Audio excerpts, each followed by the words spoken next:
So we're going to start with what is a CRIBA, as we call it, a consular report of birth abroad. What is this and how do you apply?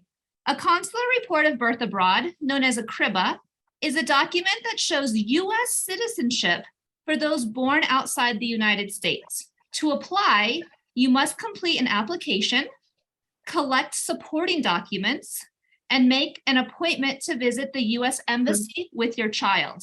It's best to apply for your child's first U.S. passport at the same time. So this is a picture here of the instruction page. We encourage all of you to read through this quickly, but again, today we're going to go through all of this with you to help make this more simple. To apply for a CRIBA, the first step is to complete the application form called the DS 2029. Instructions can be found on page 1 and 2 of the form. Please read the instructions carefully and double and triple check your application before submitting it to ensure that everything is filled out correctly. You will complete this form online and then print it. In sections 2J and 3J, the U.S. citizen parent will enter the dates they were physically present in the United States. If the U.S. citizen parent was born in the United States, the first date listed here will be their date of birth. List all of the periods that you spent in the United States as accurately as possible. You may need to refer to the entrance and exit stamps in your previous passports to complete this part. The U.S. citizen parent needs to document enough physical presence to meet U.S. transmission requirements. This means they were in the United States for the specific time needed before the birth of your child.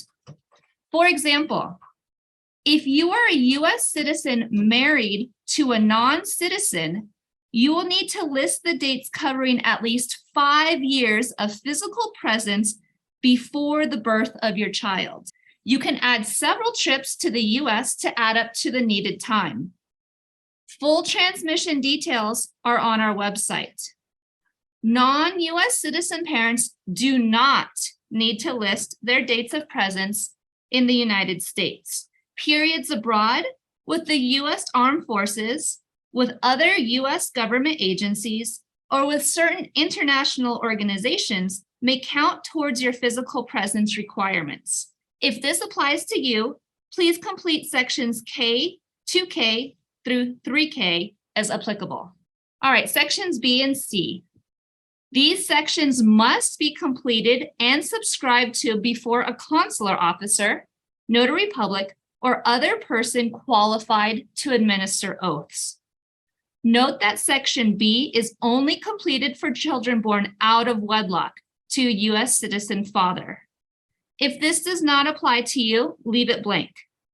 If you are a U.S. citizen father transmitting citizenship to your child born out of wedlock, and you are unable to attend the CRIBA interview with the mother of your child, you must submit an original, signed, and notarized DS 5507 affidavit of physical presence or residence, parentage, and support. Once you have completed the application, print it, but do not sign it.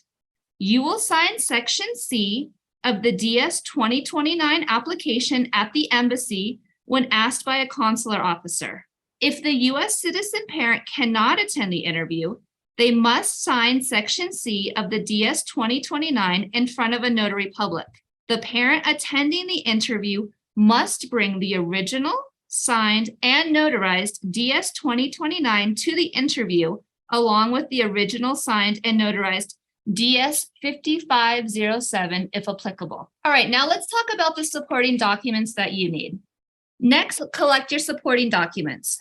First, bring all of your child's original government-issued Ethiopian birth certificate and 1 copy.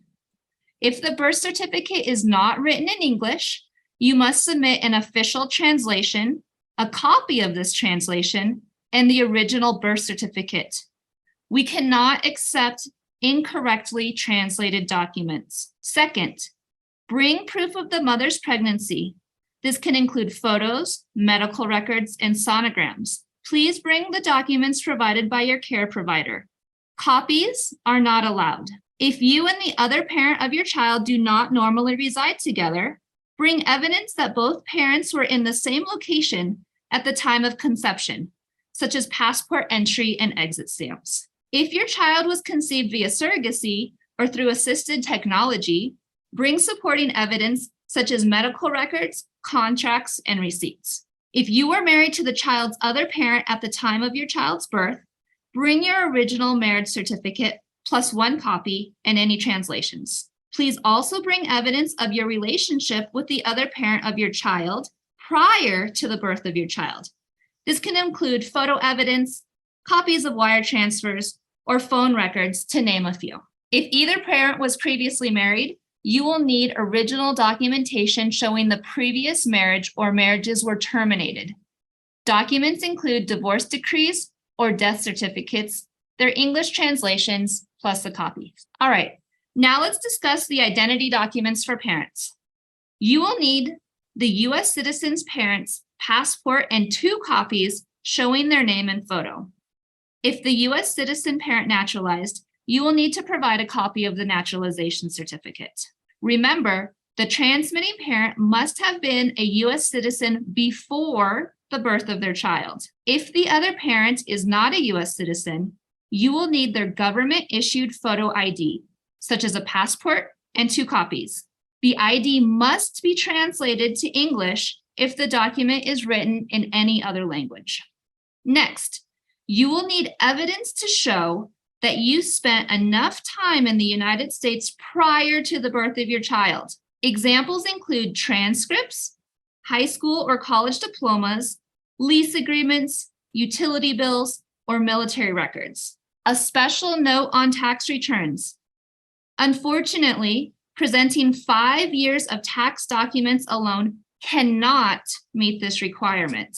All U.S. citizens, no matter where they live in the world, must pay taxes. Therefore, tax documents alone are not enough to prove that you have physically resided in the United States. We recommend that you provide a mix of documents that show at least 5 years of presence in the United States prior to the birth of your child. Documents providing proof of presence after the birth of your child do not count towards the 5 required years. Remember, you want to show the consular officer that you have spent the correct amount of time in the United States prior to the birth of your child. For in-depth information on the consular report of birth abroad, how much time you need in the United States as a parent, and much more, see our website at et.usembassy.gov.